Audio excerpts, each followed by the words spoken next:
you want to talk about anything? No, I'm good. I'm good. You don't want to talk about anything? Well, Topic wise, no, I think the women's wrap up, and then certainly all eyes are on Derby. I don't care about pool. I want to talk about your feelings, Mike. I want to know what's happening with you in your life. You just sound sad. Never sad. You just don't have your pop today. I want to know that you're okay. I want to know if your feelings are all right. I am good in the hood. All good in the perfect. Chris, 2 weeks in a row. Are you feeling all right? Yep. Do you need to talk about your feelings? No, I'm definitely all good. Definitely all good. Yeah, you got yourself a nice little pint in front of you. You got to be nice and happy. That's not a pint. That's this thing called Iron Brew. Do you have it in America? Iron Brew? No. It's a soft drink. It's a Scottish soft drink, but it's like so bad for you. It's unbelievable. So it's like a 16-ounce Red Bull. Yeah, they're just great. It's not caffeine. It's just like stacked with sugar, and it's got like if you neck a cold one, it's got a severe bite. Like it'll make your eyes water and stuff. It's got a severe bite to it. So, and you're drinking this? Why? It was sitting in the fridge, and I couldn't water or coffee. That was your first mistake. Well, what is it? It's 6 o'clock there, 6 p.m. 6 p.m., mate. Yeah. So why? I mean, if you have the option between a beer and that, you're choosing that. I'll go and get a beer as soon as I've drank my Iron Brew. Then. I didn't think we were going to hear a dry January comment coming from him. So. No. Wow. Yeah. I didn't lie to myself like that. Yeah, we're not very professional here. I mean, Jim literally doesn't even do a podcast unless he's like 2 bottles of red in. Right. Yeah, and yeah, that looks like coffee that Mike's drinking there, but that's not. That's just scotch. He just drinks it out of a coffee mug. It's clear. It's gin. Oh, it's gin. Sure, gin. Yeah, of course. My gin buddy. This is why we get along, Mike. We're just the gin buddies for life, you know. Speaking of which, Mike, what are you doing in about a week and a half, 2 weeks? You want to come help me move? Doing a week and a half for 2 weeks. Yeah, you ready to come help me move? Oh, that's not going to happen. Oh. I'm way too old to get paid off in beer and pizza for helping someone move. Well, what about gin and pizza? Yeah, no, I moving. Yeah, I don't. I'm done. I'm done moving. I won't even move myself. It's time. Wow. At this point, it's pay the man. Well, I got the hookup. I got a 9-foot Predator coming, and I own a 7-foot Valley pool table, so that's what I got going into the room. Very nice. And where are these going? What part of the house? The living room, naturally. The living room. Both tables? Both tables, yeah. Wow. We could probably get the Valley into the basement, but it'd be a pretty tight turn at the bottom of the stairs, and it's just probably not going to be easy enough to want to even attempt it. So going right in the living room. All right. Good for me. All right. You're seriously keeping both tables? Yeah. What are you keeping a 7-foot for if you're getting a 9-footer? Because all Wisconsin plays on is Valley or is 7-foot tables. Oh, really?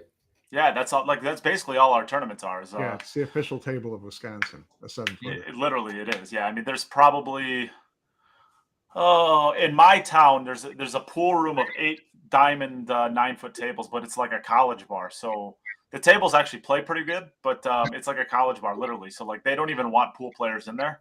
Pool players are like you and Darren Appleton were in there, right? I see no, is that the same one? No, that was at Pitcher's Pub. So they have one 9-foot table, and if you remove the 8 diamonds at the Brass Ring, which is like a college bar, they really don't even want pool players in there because we don't spend as much money as a college kid. So they literally do not even want us in there, especially past the hours of like 7 p.m. We have one 9-foot table in our entire city. Wow. So to get within let's say a 45-minute drive of me, there are, I think, like a total of like eight 9-foot tables. Jesus. So, yeah. The pool room that I frequent is the Rock, which is what Little Chris is talking about there. The Rock Sports Bar and Grill, and that has 8 diamond 7-foots, but no big tables. I think I own a 9-foot table within like 500 miles, probably. Yeah, 500 miles in like a paddle boat. 500 miles on a boat, yeah, definitely, or a plane. Yeah. All right. Well, why don't we jump in? We have a new female world champion, Rita Chou. And how cool! I mean, obviously, I don't want to take Same away world the shine. champion. It's just a different game. Sure, yeah, same. But I don't want to take the spotlight away from her. But how cool is it to see Allison Fisher back in the finals of a world championship? Yeah, Fantastic. Yeah, she That's- made a nice run. She, you could tell she was playing with purpose. She was really dialed in. So it's great to see.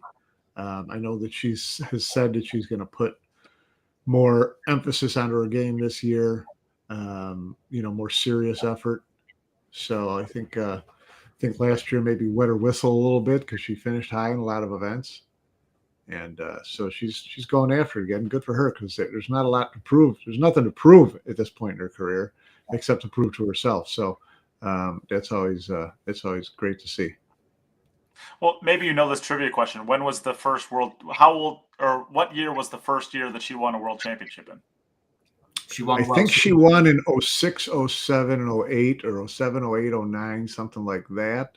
Or maybe 96, 97, 98. She won 4 times. She won 3 in a row. And that's for the 9-ball. That was the 9-ball, correct. So, Chris, when did she win her first snooker world title? I think she might have won a billiard one before that. Before her first world snooker one, she probably got like 10, or she might have 15 or 16 world championships. I don't know. But 80s, definitely in the 80s. Maybe I was going to say 70s there. If she's listening, she won't be very happy. No. She'll shoot you if you say 70s.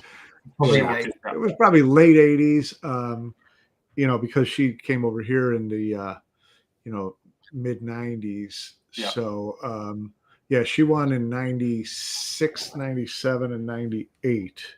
And then in 2001 were her 9-balls. And in snooker, I think she had 7 singles world championships, a couple of doubles. Yeah. Things like that. Yeah. Seth White is our researcher. 1985 against Stacy Hilliard. Wow. Yeah.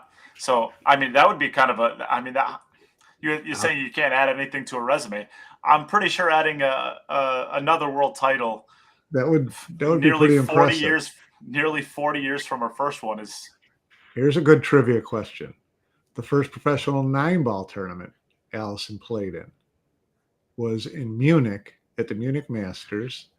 I believe it was 92. It was a couple years before she came to the States. She finished tied for 3rd. You know who won that tournament? Stacy Hilliard.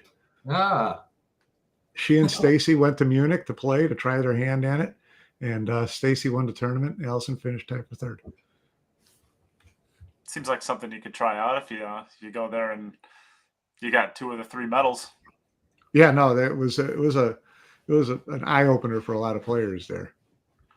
Yeah, you're talking, but if she could have completed that win, that would have been 38 years apart. Her first and at that time last world title. That would be pretty impressive. That's something to add to your resume. How many sports can you do that in?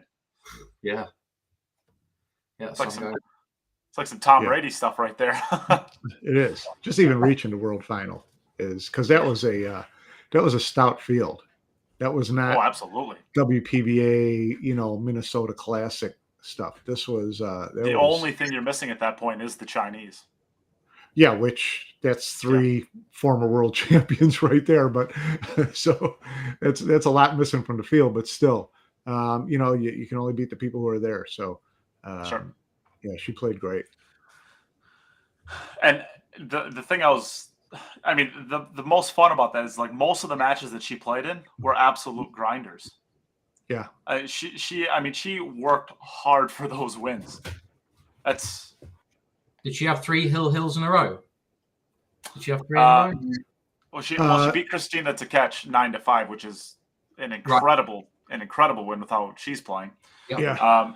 And then she won 9-7 over 9-7 in this quarters. Centeno. Yeah. And then she did go hill with Wang Wanlin. And then going back, I guess before there, we'd have to see where she was with the winning qualifier. Yeah, I don't know where I got that from. I thought I'd read it somewhere or heard it. I mean, it's possible on the going through the beginning part of it. Yeah. Oh, and then she beat Alul Kabardoglu too. Okay. Alul is playing incredible. Yeah. Absolutely incredible. I wonder who beat her on the B side now that I'm looking at this. Oh, she got beat 7-3 to Margaret. Okay. Really good field. So I guess, yeah. But Chou, I mean, if you watch, Chou. did you watch the final? Yeah. She played a good chunk of it. unbelievable. Yeah. I mean, she incredible. broke and ran, I don't know, 4 or 5 of the 9 racks. It's a whitewash, 9-0. Yeah. Allison really never had a chance. I think she had, 1 or 2 turns at the table where she could have done something, but there was not a lot. There's not a lot to be had. Chou played really good. And the South Korean women played. The Korean women played absolutely. really well, which surprised. You don't see them up there in the international tournaments as much. But the young girl who finished tied for 3rd, she had a great tournament. She had Chou on the ropes. She was up 5-2 or 6-2 at one point, and lost 9-7. She beat Kelly Fisher on the hill.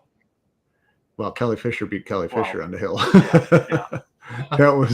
That was one of the most painful 9 balls I think I've ever seen. Hill. But, yeah. And she took the extension to take her time to look down at it, and she said she couldn't decide between stun or draw, and got caught in the middle and didn't pay attention to the shot and drilled it into the rail.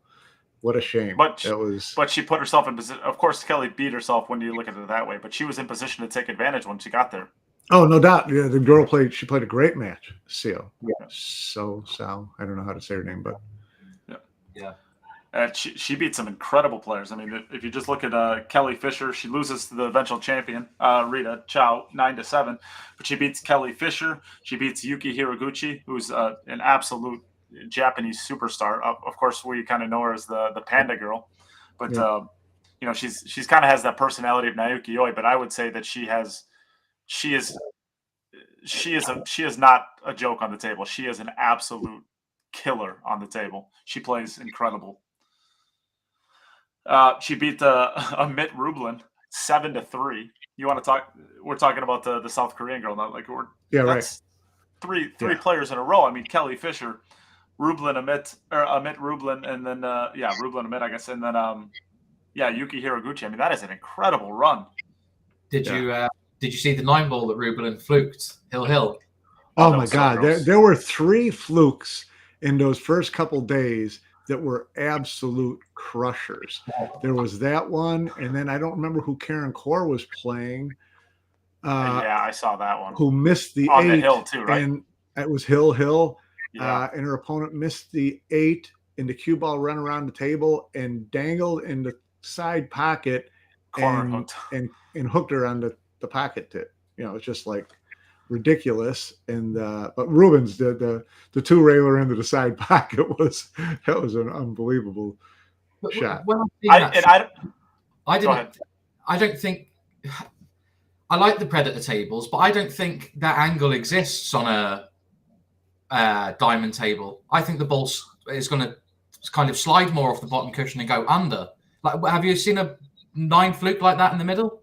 It seemed really weird to me when I saw it. It just seemed unnatural somehow. Maybe it was the speed because she drilled it. She shot it. They tend to shoot those spot shots and those little angle shots. The Filipino players, they drill them, and she really hit it hard. I could be wrong too on this, but I think the 9 ball was not in its normal spot. I think it was a little higher on the rail too. Yeah, maybe so. Yeah, maybe because it was almost dead straight in, and she was just underneath the side pocket. Yeah. It was. Yeah, there were a couple painful, final shots like that. And I don't even think when Rublin did that, I don't even think that her opponent realized what happened because she was. Huh? Rublin was in the way of her, so she was sitting. Yeah. Rublin did it, and she must have seen Rublin's reaction and gone, "Oh." based off the way that she looked at it, I thought she was like confused as to why she was like so. Oh my God, this just happened. It was like, to be honest with you, if somebody did that to me and I wouldn't be able to see that, and you turn around and you're like, oh, like this, and you like give me a hug and like that, it'd be like, you made it straight in 9-ball. What are you getting all excited about? Like, I don't think just a guess. I don't think she realized that was a fluke until well after the match, probably. Yeah, I'm not sure. Yeah, there's no way that she could have seen it. I know that. So, yeah, I don't know. I guess, Mike, did you have any standouts? This is the first women's 9-ball for 3 years, 4 years? Is it 2018? 4 years. 4 years. 2018 was the last one, I think. Kelly Fisher was 2019. Kelly won it in 19. Yep. And this is 4 years later. No, it was just great to see the event again, and it was great to see such a strong field of all the international players back. That was impressive to me. What was also impressive to me was I thought that the arena was spectacular. Absolutely. I loved what they did with the arena, with the imaging and those boards toward the corners and the raised part of the corner back there. I thought that was a really badass look. Yeah, I really hesitate to say anything nice about Atlantic City because I just absolutely cannot stand that city. It's miserable to get to. Like you got to fly into Philadelphia and then basically catch an Uber. Yeah. It's an hour and some change in Uber, and then you're paying an extra $100 on top of it for the Uber. I mean, sure, you can split it with somebody if that's convenient, but like you're looking at basically a flight into Philadelphia and then an hour Uber, and then you're looking at basically $100 on top of whatever your flight is, plus the inconvenience of going there. It really sucks to go to Atlantic City, and then I don't know, the city's just whatever. It's like Vegas prices with like a third of the options, or maybe even less. It's a venue. That's all it is, Yeah. Nate. It's a venue, and that's what these promoters look at is venues. You're not there on holiday. You're not there to, go walk the boardwalk. It's a competition and it's an event. So as a promoter, I think I dislike Atlantic City every bit as much as you do, but I completely understand it as a promoter. And I think it's a smart move by them to do some events in Atlantic City because the properties are a little more receptive to bringing in business like that than Vegas. You're going to get a little bit more from them. It's East Coast, so it allows travel from Europe a little bit easier. You can go nonstop into Philadelphia from a lot of places in Europe. So I think that Atlantic City just makes sense. Is it fun to be at as a spectator or as working like we do or whatever? No, not at all. But as a player, Atlantic City is no different than Des Moines, Iowa, as far as you're getting out of your hotel room, you're going downstairs, you're playing your matches, and when they're over, you're going to get the hell out of Dodge. Yeah, just getting to it is, and then the prices there are like just absolutely silly. It's like it's Bob's Burgers or something like that, Robert, whatever it was there for the U.S. Open. It's like you get a burger there, it's like $19. Oh, the chicken place. Yeah, that was bad. And then you throw a soda on top of it. It's like you're basically $30 just to get a burger and soda. Come on, Nate, you got to go Filipino. Bring your own hot pot and just make rice. And they get a room, 9 people and a rice maker, and you're off to the races. How can I argue with that? You're right. What am I thinking?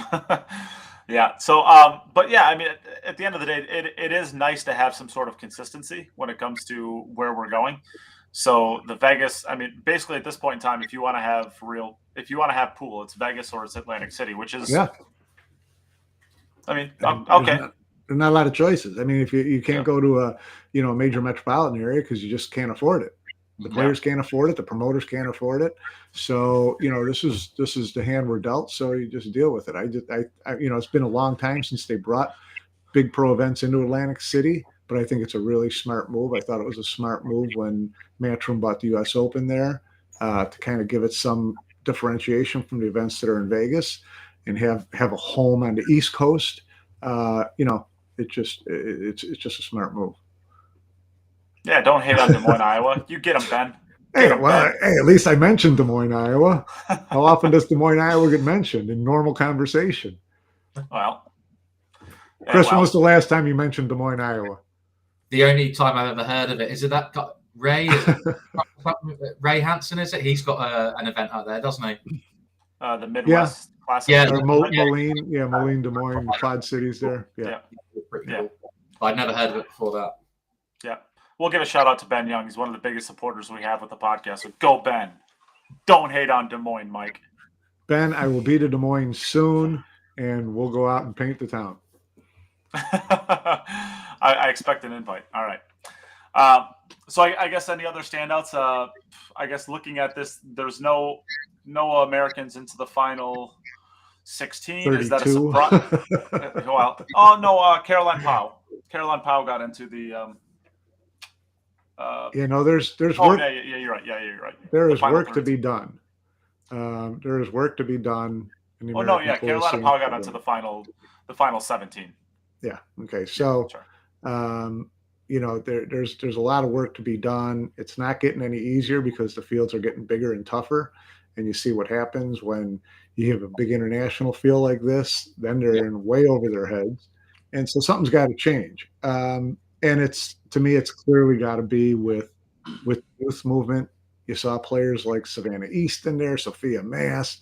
They go there and they're getting in there and they're mixing it up with these top players, and they won a match or two, and they're learning. But you can get these younger players and develop them into good international players, right? The kind of status quo of the top American women, you don't expect them to get a ton better, to be honest, than they're at right now. I don't know how at this point in their careers they're going to, get two balls better. so to me, we can have these conversations till we're blue in the face, but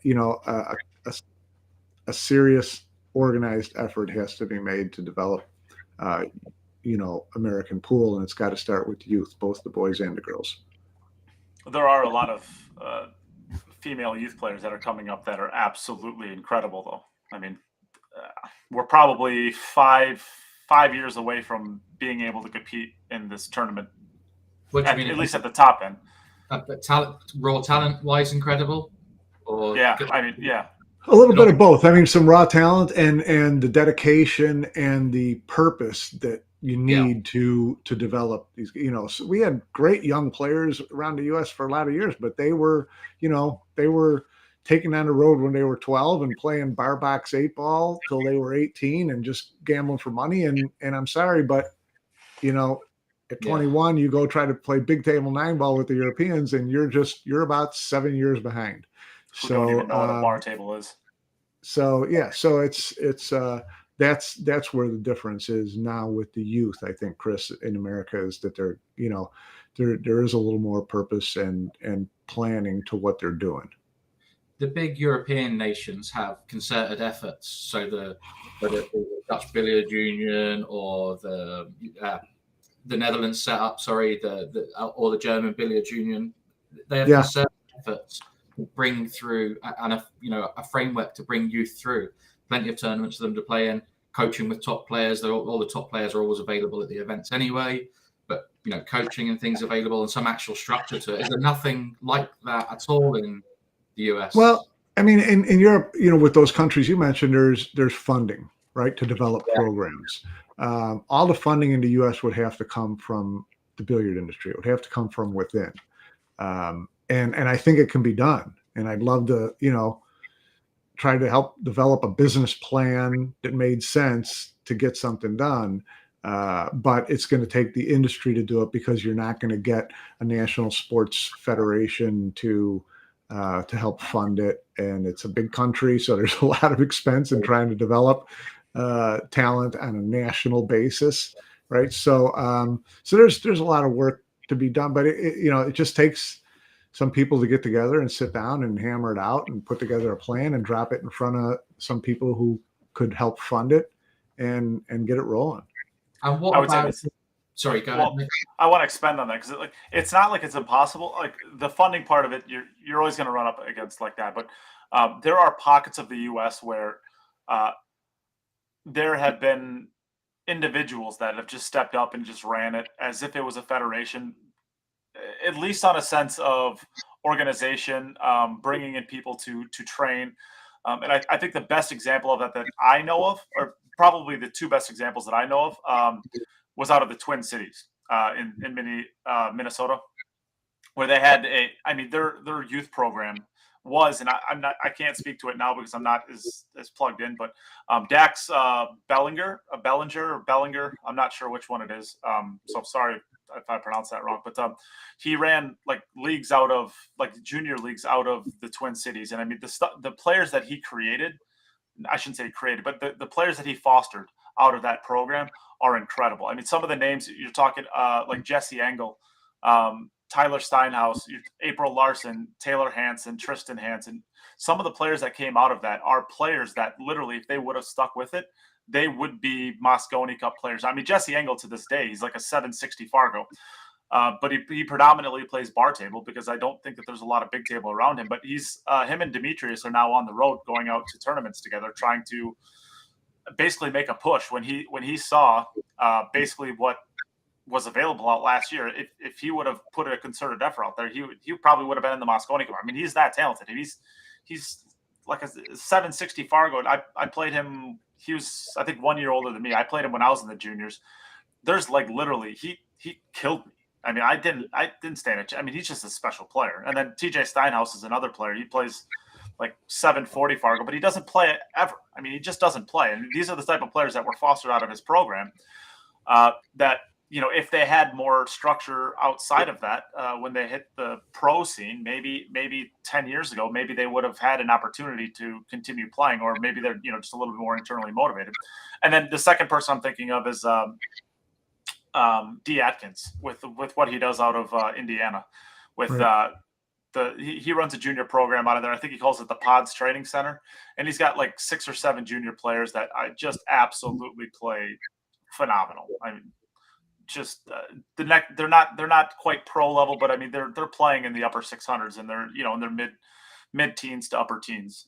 They play great. I mean, but I guess all of this is predicated off of we're not going to have a federation. So it's going to be whether or not players like this or people like this step up and kind of foster the next generation, and help them succeed with different fundings, different, you know, bringing players in, you know, different players in to help them coaching and stuff like that. And it's not fancy work. It's not like you're going to get a lot out of it. It's just basically the people who put their head down and just promote the game without needing that satisfaction. What's the name of the guy who was trying to push the collegiate program a number of years ago? Was it Mark Wilson? Mark Wilson as well. Yep. What happened with that? Is that all gone? So Mark Wilson is very, very open. I don't think that I'm talking out of turn here. So hopefully if Mark ever hears this, and I apologize. But essentially what ended up happening there was they actually had a program out of there, the Lindenwood University. And they had, they had fostered players like Chris Reinhold, Landon Shuffett, who to this day is the most talented, probably, I mean, I'm not even joking when I say this. He might be the most talented pool player I've ever seen in my entire life. Just as far as like just the way he addresses the ball and strikes the ball. He would not touch his pool cues for like eight months and then just come in, and he was spotting Sharik Sayed. He's on the Singaporean national team with Aloysius Yap. I mean, 780 Fargo. I mean, he's just a phenomenal player. He would like not touch his cues for like 6, 7, 8 months and come in and spot him a game to 5 in their training programs. I mean, he was just stupid talented. But and then his dad is Stan Shuffett. He had the CTE. Most people know the CTE, the aiming system. But basically, what ended up happening out of that was Mark Wilson was running that program, and they were actually making a profit every year. So, you know, most athletic, unless it's football or basketball in the U.S., is bleeding money. Whether it's volleyball, gymnastics, whatever it is, they bleed money. Well, he was actually turning a profit off of it, and apparently, what happened was Lindenwood went to him and basically said, we're cutting this program or something like that. Basically, they put a bunch of pressure on him to do something with it. I forget exactly what it was, but he basically got to the point where he's like, he got applied so much pressure to him that he just ended up basically having the entire department dissolve, even though they were turning a profit, and actually giving that money back to the university for other athletic programs. But basically, it's just a bunch of suits that have nothing to do with pool, don't even know anything about it, bossing around the guy who's kind of trying to keep on his own island and just run things out of there his own way. So that's dissolved. It's gone now. It's a shame. Mike, any?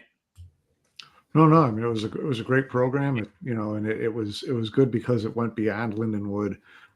He was able to get other universities excited about a billiard program and develop their own billiard programs. I mean, they were all pretty much intramural based. They weren't or club sports at their universities. They weren't getting funding or scholarship for it.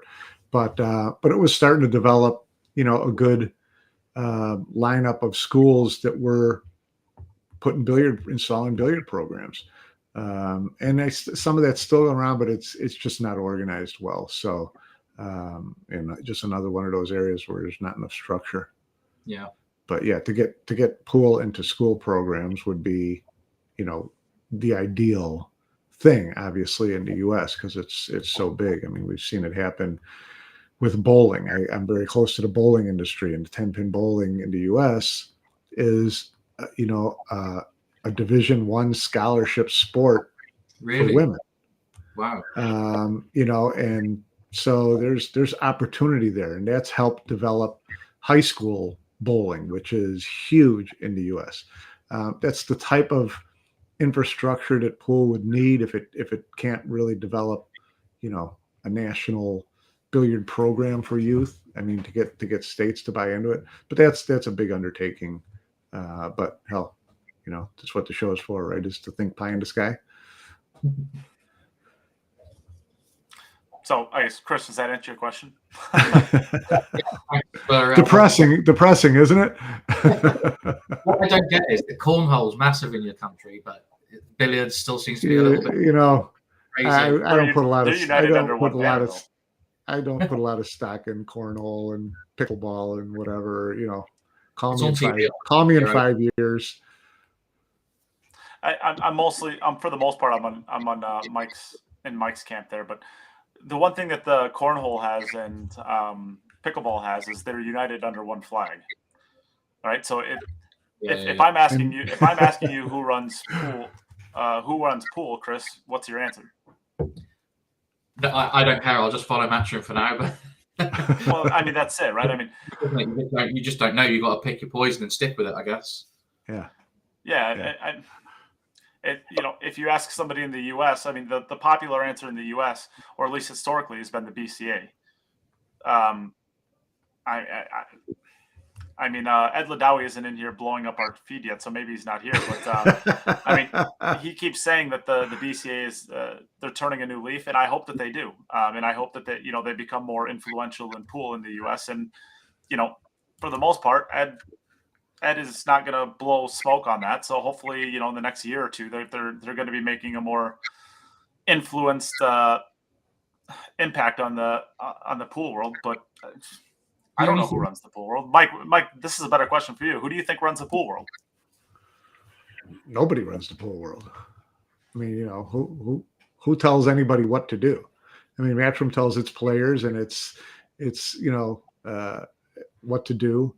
The APA tells its players what to do. The BCAPL tells its players what to do. So it's who you signed up with. I mean, nobody tells anyone else other than their own group, what to do and how to do it. So, we can talk about pool's lack of structure all day long, but that's depressing. It is. So let's talk about something that's not depressing. Yeah. You're amped up. How come you're not going to Derby City, Nate? I'm buying a house. I don't really have. I do have. You're married. Your wife's going to do all the packing anyways. She's not going to want you to touch the stuff. No, well, no, probably not. Mike, I do nothing with my life. This is the closest thing I have to structure my life right here. This talking with you guys once a week. That is the closest thing I have to structure my entire life. I could go here and take a nap for the next 6 hours, and no one will even bat an eye at me. Or I could go pack up my entire house in the next 2 days, and this is what I do, Mike. Well, if you pack up your house in 2 days, you can spend a weekend at Derby. That's true. Theoretically, are you going? Yes. When? You're just going for the 9-ball. Yeah. Sure. I'm going Thursday morning. I was thinking about tomorrow, but there's supposed to be a big snowstorm going through from St. Louis across southern Indiana and Louisville tomorrow, and that would be a disaster. So I'll probably go down Thursday morning. Yeah. Sure. So by then it'll be pretty much just 9-ball. It'll probably be maybe the end of the 1 pocket. It's still a lot of fun. I mean, Chris, have you gotten to see much of the action down there on any streams or? I just watched a bit on the Action Room. I was actually supposed to be there as well, but my flights got cancelled, so it's just. Oh, that's too bad. Yeah, but I've been there before once, but it's like some spectacle. It's the first. Yeah. It was the best American pool tournament I'd ever been to, and I couldn't believe it's just madness, isn't it? Oh, I just couldn't believe what I was seeing. I had jet lag, so it was the first time I travelled to the US. So I got up at like 5 in the morning to go down and practice because I couldn't sleep. I went down there and I couldn't get on a table. Yeah, no, there's nothing that compares to Derby City. It's just it's a carnival in and of itself, and it's just absolute madness on a pool table or many pool tables. Yeah. And it's something to behold for sure. The people that work on the top table in that tournament are unbelievable. Like they're putting in like 22 hours. Crazy. Yeah. Well, if they change the format, it could be a little more predictable, and they could probably work a few less hours. But who knows? That's the matter, isn't it? The rebuy and the like 500. Oh, yeah, it's just that's what makes it like no other. Between the gambling and the format and the, getting told you're playing 1 pocket on table 6 at 11 and you better be done by 11:45 because you're playing 9-ball on table 10. Yeah. So. Yeah. Well, speaking of Derby, wait. I want to take a little sidestep before we get to that. You wanted some good, exciting news, some happy news, right? Yeah. Well, let's talk about our happy news because we have some happy news. We have a new jersey, Mike. Isn't it cool? Here is our new jersey. We are going to be releasing this actually today. So, as you can see, this is the front of it. This is the back of the jersey. Nice. As you can see, you can get this customized with your name on it. So pretty or somebody else's stuff. Name. Or someone else's. You could get anything you want. What do you get on the back of yours, Mike? I'll get one for all my family members with their names on it. Mine's going to say Mickey Meatballs. Yeah, yours is going to say Mickey Meatballs. Is there any story that you'd like to tell us about Mickey Meatballs? No, you're best off not knowing. Oh, you got to be in the know. I don't like to talk about it. Well, anyways, these are our jerseys. And if you would like to get your hands on one, head over to the Queued Up Network page. We have a post out there for it. I will also throw the link into the description here. And all you have to do basically is go in there and fill it out. And we will send you everything that you need to know and to put in there to basically get yourself one of these. So pretty exciting stuff. Yeah, I think they're a pretty cool design. Yeah, great looking jersey. Yep. Yeah, and so let's get this in there and boom, right into the comments right there. All right. There you go. Well, there's your happy news, and there's my plug for the day. All right, let's go back to things that aren't me plugging stuff. All right, so the only thing we can talk about, I guess, so far is the, as far as conclusions, is the Bigfoot finished up finally. Shane Van Boening wins his third one, I believe, something like that. I think he's won 3 of these things. Yeah. So ties him up with, I believe, Jason Shaw for the most Bigfoot. I think those two both have 3 now. Beats Konrad Justishin in the finals. So the Polish players, they're just they're looking good. But I guess Mike, did you have any thoughts on Shane winning? No, he looked like he played great. I mean, he had he had that big matchup with Jason in the second round that he ground through. The surprises, yeah, or 8, I think. 11-8. But the big surprise that were Federer getting knocked out by Roberto Gomez. Was it Conrad that knocked Filler out? Yep. Was it Conrad or Mieszko? Oh yeah, Conrad. I think Conrad. Yep. And then Conrad beat Lee Van, right? Who he was my favorite, to make the final. Couple big wins for him, couple big scalps on the big table. Good event. Always a good event. Yeah, Chris. Nothing to add. I didn't see any of it. You can fake it. I guess different. I saw it in person one year, and when you see the size of the 10-foot table, it's significantly bigger than the 9-footer. I mean, it's a good. I don't know. It must be another 10 square feet or so bigger, maybe more than that. Did you get a chance to play on it last time you were down there? Have you played on a 10-footer? No, I might have played on a 10-foot snooker table, maybe. Yeah, I'm just curious as to how it changes the game. There were a couple comments that does it not make the game easier, but there's more room for you to move the cue ball. The more space you have, the less you have to worry about bumping into balls, and you have bigger paths to get through. Is that a legit comment? There's more space. That's for absolute. That's for definite. But the shot making is going to be a bit more difficult because they've still got they continued with smaller pockets this year. I think they had them last year. Last year, yeah, I think they did. But those kind of diagonal shots, corner to corner, that is a long distance when you're down. It might not look that far away on the camera, but that's a long old way away when you're down on the shot. Yeah, I've played on the a 10-foot table at the booth at Super Billiards Expo. The Diamond booth always has a 10-foot table set up, so I've hit some balls on it there. It's actually, so I think that had pro cut pockets, and if you have like 4.5-inch pockets, the table itself actually isn't too much worse. I don't feel in a short spurt of playing. I don't think it's that much worse than a 9-footer, and there definitely is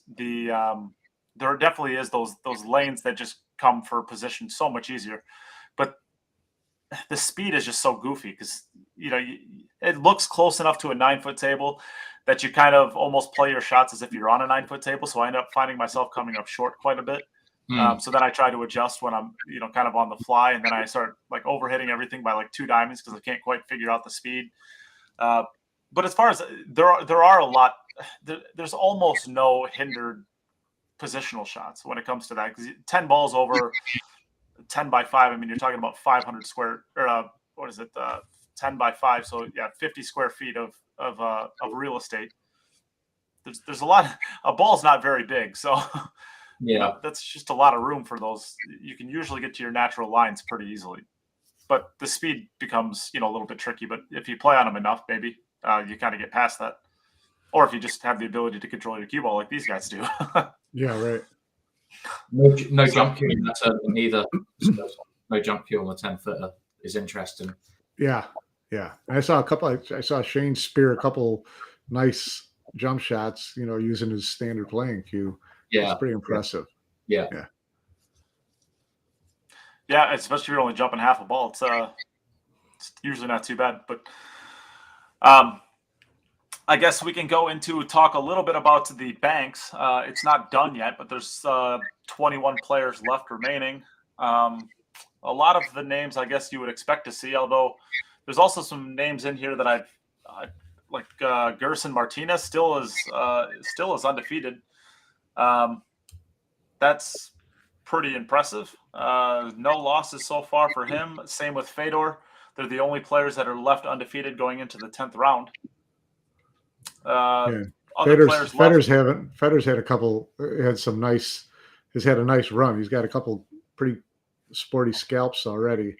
going through that division with Shane and Billy and Tony. I think he beat all three of them so far in Banks. And so actually, Billy Thorpe is now out. Jason Shaw is now out in the round of 10. Alex Pagulayan is now out in the round of 10. Luis DeMarco is out in the round of 10.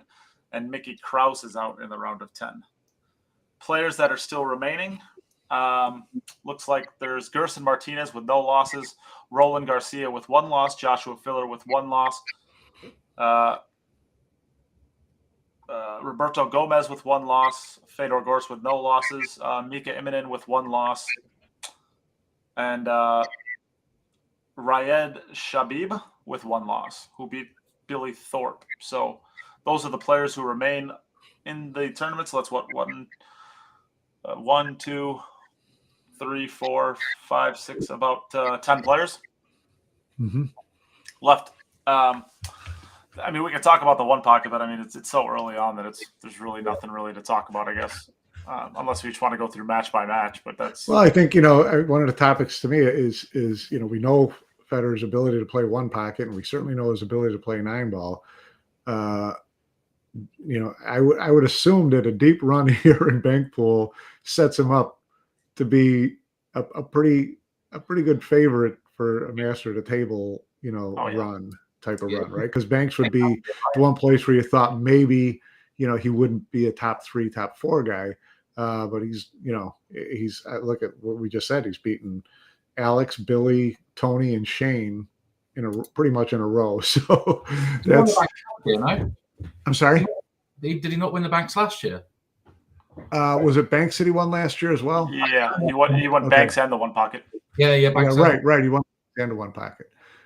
So yeah, I guess I'm probably like 100% wrong there. But another run in Banks, given because there's not a lot of bank tournaments, right? So it's a little more of a roll of the dice. But where he's going to be in 9-ball and one pocket, which is going to be, a contender, right? So, it's. I wonder. I guess when. Go ahead, mate. No, go ahead, mate. I was just going to say, if you look at some of the players he beat so far, I mean, he's beat Alex Pagulayan, Shane Van Boening, Tony Chohan, Billy Thorpe. I mean, you're talking about if you're talking about the best bankers in the world, I mean, you're not going to start a list with any fewer than 3 of those names, probably, or 2 or 3 of those names at least. So, I mean, that's pretty impressive. Yeah. And then Stephen Holman, he beat Holman too. He's a great player from Canada. Maybe not as well known as the John Moras or the Alex Pagulayans of the world, but I mean, he is an absolute monster too. Just kind of looking through a few of the other names in here that he ended up beating. Yeah, I guess that's really all. D. Atkins. I mean, D. Atkins is a great player. I think he's a former all-around champion here at this event. Yeah, he is.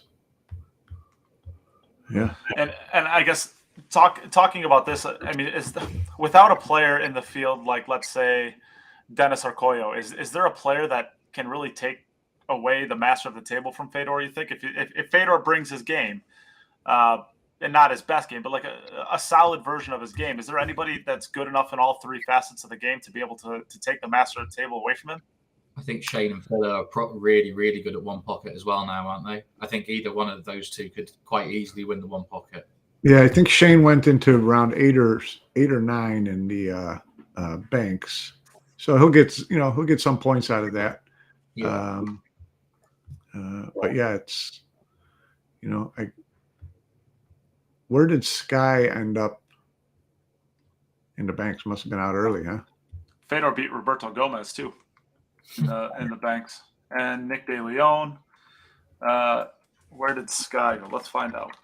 He's had a really, really rough draw. To be fair, that's a horrid draw. Oh yeah, it's just ridiculous. He eventually lost out to Mickey Krause. He had to play Levan Corteza. Who's that? A promising up-and-comer from the Philippines. No. I mean, who are you talking about? No, who? Sky. Oh, Sky. Okay. Sky. So what round Who's did he Levi go out? Cortez on? What round did he go out in Banks? 6. So he 6. lost in back-to-back matches, it looks like, to Levan Corteza and Mickey Krause. Because Sky would be, to me, a popular choice for for a master of the table, given the way he's playing these days, and he's going to do well in 9-ball, and he's He pretty even had sporty. to play Shane Winters along the way too, another really brutal player, and Kyle Akulu too. Yeah, I can't imagine he's a great Banks player, but he's the player from South Africa that made a super deep run at the World Championships. I think he got like the final 32, the World Championships last year. Yeah. Did he? I mean, the way he's playing too. I mean, Roberto Gomez has to be near the top of the list too as master passables, right? He's still in the Banks. Ironically, his weakest is probably the 9-ball at that point. Right, because if you look at the best 9-ball players, if you create any sort of like top 20 list of the players in this field, I don't know that you ever get to Roberto's name. Yeah, possibly, but he's playing good pool right now. So yes, he's and Derby has always been the domain of the Filipino players over the years. So he would be a popular choice as well. Yep. So I guess let's remove Fedor Gorst from the master of the table. Who's your guys' pick that are super early on pick with the evidence that we have in here? What do you think? I'll say Roberto. I'll be really, really risky and say Shane. Shane? Yeah. I'm going to go a little off the wall for this one. I'm going to go with Roland Garcia. Okay. I like Roland Garcia's game. I like his one. Hopefully, I haven't even looked at the one pocket. Hopefully, he's still. Hopefully, he hasn't been eliminated in the one pocket already. If his name isn't Gray, you're in trouble. Yeah, right. So we have a bet locked in. So Fedor taken out of it. We've got those 3 players each. Loser, whoever's the furthest away buys dinner for the other 2 next time we're all together. Can I change my pick then? Jeez. No, I don't know how many more dinners I can be on the hook for these days. Everybody wants to bet dinner. It's like, I'm just going to have a standing reservation at some place, and different people are going to walk in each night. Yeah, right. You just got to knock them off one by one. Just order just order an appetizer. I just stay at the table and wait. Think of all those tax write-offs at the end of the year, Mike. All right. Well, yeah. Okay. Well, how about we'll just do it for a cocktail next time we see each other. Then how's that? Yeah, sure. Even better. Yeah. All right. So I'll take Roland. Mike, you had Roberto, and then Chris, you got Shane. Yep. Sure. Why not? Seems fun. All right. Let's hear everybody else in the comments. Who do you picking for the master of the table? Removing Fedor, unless you want to be a nitty, boring picker and say Fedor. Let's hear what you guys think out there. As far as that, I guess there's not too much else to talk about. Does anything else catch either of your eyes? Nothing catches my eye, but you know what catches my eye? The first and only time I went to the Derby a few years ago, I watched the Banks because I didn't know the rule. I didn't know what was going on. So I walked into the main hall, and there was this guy there, this old guy with a mustache and a sweater on, walking around banking everything. So I asked Jason who he was, and he was like, "This is it Brumbach? John Brumbach, yeah. I've never seen anything like that in my life. Unbelievable. He's won the bank division a couple times. Oh, unbelievable. I've never seen anything like that. Never seen anything like it. Yeah, he's a master banker, that's for sure. He didn't play this year. No. Well, he didn't he make an announcement kind of that he was actually taking a step away from the game completely? Yeah. Am I wrong in saying that? I think you're right. Yeah, I think last year, like he said he had made a post on Facebook. He's like, I've had a standing offer to play anybody in the world banks for any amount of money for X amount of years, and nobody's ever taken me up on it. So I'm walking away from the game. I'm done. I did just take a quick peek through the one packet, and I saw that my Roberto Gomez is in a second round matchup with Federer. All right, man. I just better go hit the cash machine now for these drinks. Poor guy. You just can't win, can you? Yeah. The question is how's mine looking though? How am I doing? How's my Roland Garcia pick? Oh, did someone just say Gomez beat Federer Ooh. in one packet? Gomez beat Fedor. Is this over? No Tina Mike? Is this or is this fake news? Hashtag fake news. I don't know. Seems like a legit statement. Yeah, it does. Yeah. Federer is about to play Gomez in Banks right now. Gomez. Does that? Yeah, we're really confused. I know. I'm talking. Fedor and Gomez and Banks. They're starting at 2 p.m., which I guess is an hour. Actually, it's probably right now because I think that's East Coast time. Fedor and that's. So no Tina Mike is saying Gomez beat Federer earlier today in one packet. That's what I need to know. What was the game that he beat him in? I'm not seeing that. This is the scheduled matches though. That must be a one pocket because you can't redraw the same person in the unless he's in the bank. Oh, so he beat him in one packet. Look at that. Right. You guys better get ready to pay off. Well, how's Roland Garcia doing? Mike's looking sporty right now. It's so silly. Like I don't even know how to get to like the point where I can look at the one pocket matchups. I'm looking. You just have to scroll until your finger falls off. Yeah, the system for Derby City and Express is a little dated. Fantastic.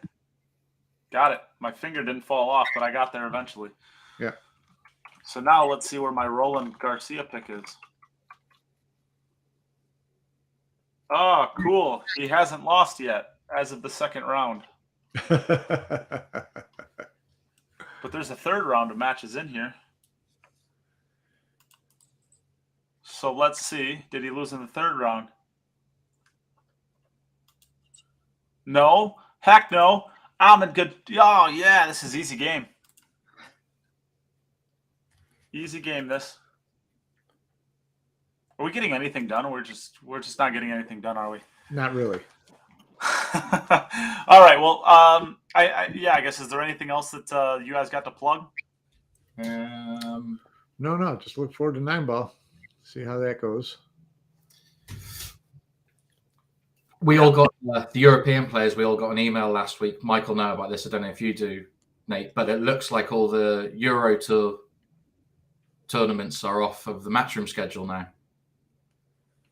We got a letter from that they won't be included. Yeah, we got a letter last week saying that they'd looked at Matchroom's requirements and decided that they couldn't.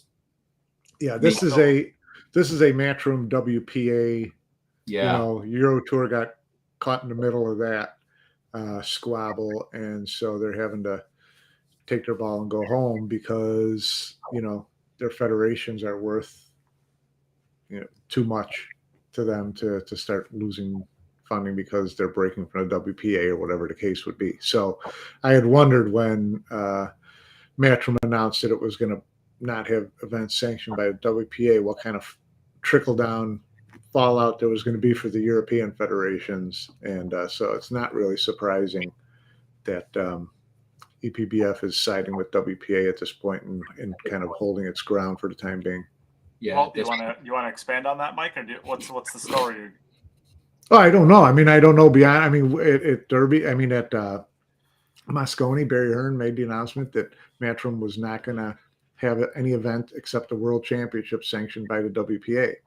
So, the implication is then that these countries that send their players to WPA events, that's how they fund their players, is into WPA sanctioned events, things like that.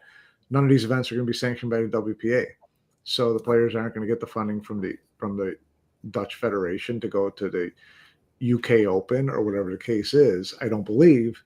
And so, they would have to adhere to certain rules to be part of the Matchroom 9-ball rankings. And I'm sure one or some of those rules must be something that puts their status with the WPA in jeopardy, and they're having to take sides at this point. So I think it's going to take a little while for all this to shake out because I think there's other implications. There are other things involved in this squabble. So we need to see how this plays out. The EPBF were clear in their letter, though. They wouldn't make the players choose. They're still open to having whoever they want. If you want to go and play in a Euro Tour and then go and play in a matchroom event, at the minute they're saying that's all good, and their intention is not to change that. I assume though that the federations are not going to fund their trips to or entries or whatever into those events, though, right? These would have to be kind of on your own. And so if you missed the Euro Tour because you're playing in the European Open, there's no ramifications. Well, I mean, if you are one of those federations and your goal is for players to be able to fund themselves through prize money, you can win all the Euro Tours under the sun. Yeah, sure. Self-supporting. Right. With the matchroom events, right? I mean, Albin may be getting paid off the Austrian federation still and getting some sponsorship that way, but let's face it, he can do it on his own now, and that's due. You look at someone like a Niels Fan, who's works every year as hard as anybody to make sure he makes that Dutch federation funding. That's why the European Championships are more important to him than the UK Open, right? Yeah. So what happened? Does he have to? If there's a European, if the UK Championship is at the same time as a Euro Tour event, where's Niels going? Yeah, I would guess he's going to the EPB, the Euro Tour event. That would be that's where I would roll the dice. Yeah, I guess so. Yeah, I guess so. Hard to say.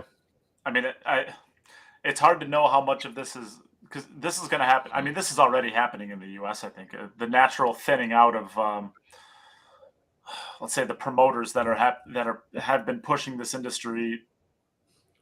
I don't know if I even want to say forward, but if you look at the U.S. especially, past, you can even include the U.S. Open, the International Open, the Super Billiards Expo, the Derby City Classic. If you really look at everything that the U.S. has to offer, it is all ran by basically single entities. Mm-hmm.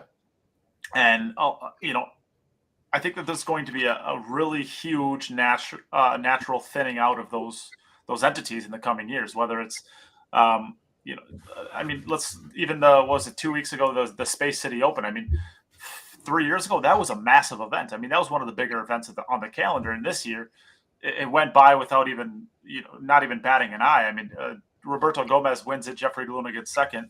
There's a lot of other, top players there. And Mason Cook gets third. So shout out to him because he's a Wisconsin guy. But good kid.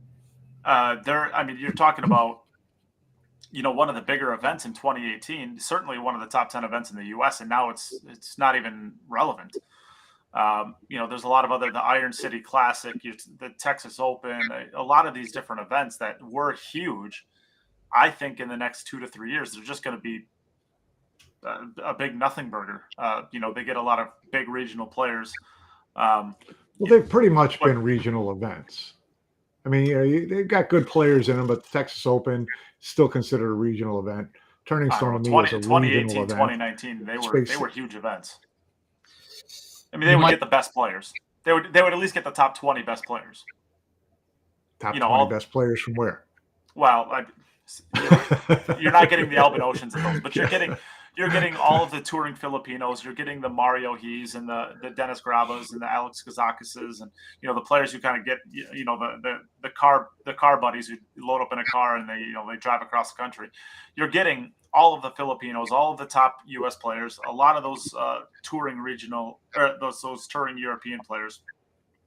And then you'll even get if there was an event that was right, I mean, you'll get a Chang Jung Lin at it or a Ko Brothers at it. And now it's basically just regional players or the Filipinos. I don't think it's necessarily a bad thing. Oh, I don't think so either. I think it's a great thing because I think if you get it, at the end of the day, there's got to be consolidation of this industry, both at basically at every single facet, right? Imagine what and again, I always go back to this as my example when it comes to stuff like this.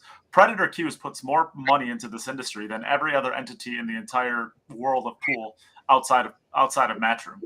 Yeah. And of course, at the end of the day, you can argue whether or not you think that's good or bad for the industry, but it doesn't change the fact that they have a tour that they have basically self-funded that has over $1 million in prize money. You also have companies, and this is always the one that I pick on because I don't really care, like Mucci. Mucci doesn't really hardly give anything back to the industry. They don't have a lot of events they sponsor. They don't have hardly any players that they sponsor. But they have a pretty good sized business.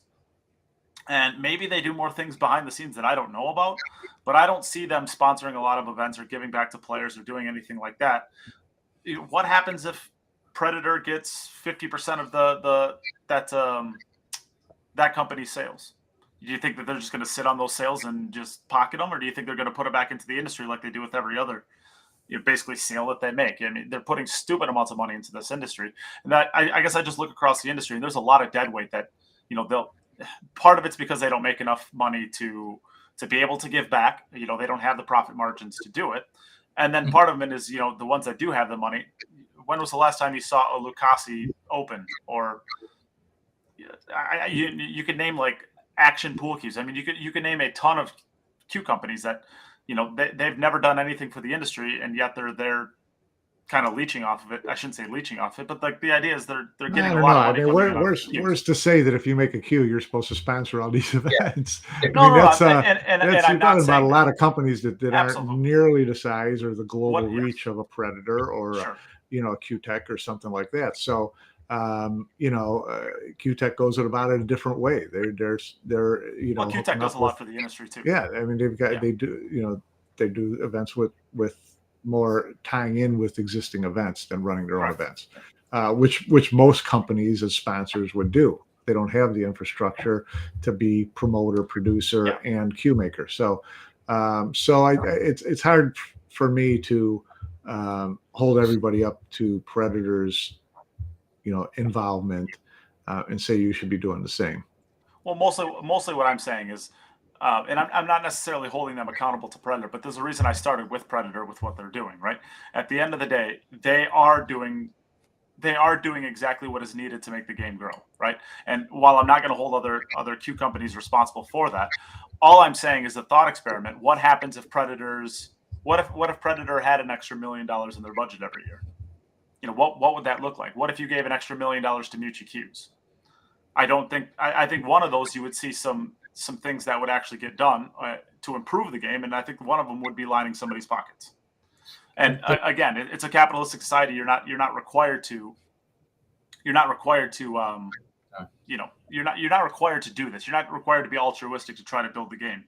What I'm saying, well, OBQs is actually gone now, unfortunately, but it's because I love Jeremy and Amy. They're great people. But at the end of the day, you can either do the things or you don't have to do the things. And if I notice that somebody is doing the things, Q-Tech, Predator, they're promoting the game in a way that I like to see, then I'm gonna shout it out. And if I think that you're not doing anything and you potentially have the ability to do things, I don't know. I'm just pointing things out as I see them. It doesn't mean it's right. It's just the way I see them, I guess. Yeah. And that goes across the board. I mean, at the end of the day, like Simonis Cloth and Airmouth give stupid amounts of money to this game. It's just silly how many things that they sponsor. And I don't know exactly what CPBA does or what Andy Cloth does, but I know that what they do is incredible for the sport. What happens if they got an extra 20% of the market share? I would suspect that they're going to do 20% more investing. I guess, yeah, that's just kind of how I look at it. As far as I think that there needs to be a consolidation of the industry to kind of get rid of some of the different entities that are, there aren't 50,000 different types of drivers in golf, right? There's like 4, 5, 6. I don't know. I don't golf. It's just a thought. Chris, any thoughts on that? No, just that everybody's business model is different. Exactly. Everybody has their own drivers. Everybody will have investors or otherwise. Everyone will have, there's so much to it. that I think it's difficult to hold anybody to anybody else's standards. It's a completely individual thing. Completely individual. Yeah. Sure. But I think we can all agree that we need to consolidate the league systems, right? Well, we can agree on that. We don't need to have 17,000 different league organizations, maybe. Who would you pick, Nate? Right. I would pick 3 different organizations and let them fight it out. You don't want them to fight it out. You want them to each build in their own way and grow to, you don't want one person running anything. Well, this kind of comes down to the business model. And this is where I do think that the APA gets it right. I don't see APA competing with BCA or TAP or VNEA or ACS or BCAPL. I see that the APA really just looks for players that don't play the game, and of course, you got to introduce those players to the game, as well as hopefully you introduce them to what happens outside of the game, like what's happening at Derby City Classic or the U.S. Open or the Women's World 9-Ball. You would hope that they would try to introduce them into that too, so you can actually build the not only the average player, but the avid average player, so that they care about what's happening as well with the industry. But for the most part, I kind of see like the rest of the leagues, and I could be wrong on this, but they're really, I feel like they're trying to fight each other for the same slice of pie. They're trying to get. Well, there are 2 different pies. I mean, the APA's business model has always been, has never really been geared to, players with aspirations. Sure. Right? It's like a bowling league. And it's a great business model, and it's franchise based. So that makes it a completely business model on top of that. Then you've got, your BCAPL and VNEAs and whatever that are in that more traditional league system. And they do develop players and have, a different standard of the game. So, there's a lot of differentiation in the league system as well. I don't think it's a bad thing to have multiple leagues. How many people do you know play in 2 or 3 different leagues? VNEA, BCAPL, and APA. I played 4. Playing 4. So, I mean, are you complaining? Yes. Well, you don't have to play in 4, Nate. No one's got a gun to your head. Well, most of them. I play in one league that sanctions for 3, and I play in another league during the summer that sanctions. Chris, are you following this, or are we both lost? No, I'm with you. I'm with you. Well, at the beginning of the year, for the Tuesday night league that I play in Madison, our first night's dues are $75 because we sanction for 3 different entities. And I will never touch 2 of them. I mean, I just don't partake in those. I don't want to partake in those. But I have to pay them because they sanction for that. For the 130 players in our league, or the 160 players in our league, maybe 3 of them will actually go to that event. But we sanction for it anyways. And what'd you get for that $75? Nothing. But do you have to pay for your games on league night and stuff? Yeah, $10 a night. So we pay them for the opportunity to go to their events. Is essentially what we do. So that's that's $20 here, $25 there, $15 here. It's each one has a different amount. But basically, by paying that money, we pay for the right to play in their tournaments. You pay them to put on the tournaments. I mean, Yeah. So it is what sponsors, it is. Right? You're the sponsors. It is. It is what it is. I wouldn't mind seeing a thinning out of the leagues. And just 2, 3, 4 really big ones, and then, but it's lucrative. I mean, there's money in it. I thought those leagues were for like 600, 550s downwards sort of things. What do you think I am? The way you talk, I thought you were like 790 or something. No, I can't play an APA. I would be. I think they cap out at like a certain number. Although there's a big controversy every year. Like, there's pros playing in the APA, but I don't know. It is what it is. Just the Brian Parks argument.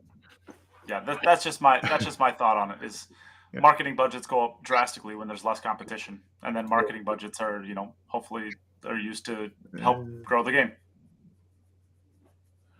Just my thought. But I don't know. I guess we're basically talking about nothing at this point. We could probably close it out. Huh? I'm just a hater. All right. Well, I guess we'll close it out there. Derby City's still going on. Bunch of different streaming platforms that you can get that on. I guess Joshua Filler, in the meantime, beat Mika Immonen in the 11th round of Banks. Oh. So that's happened since the last time we looked at it. I guess, anyways, Chris, Mike, appreciate you guys joining me again this week. Thanks, everybody, for tuning in. Good seeing you, Chris. Good to see you. And we'll see everybody next week.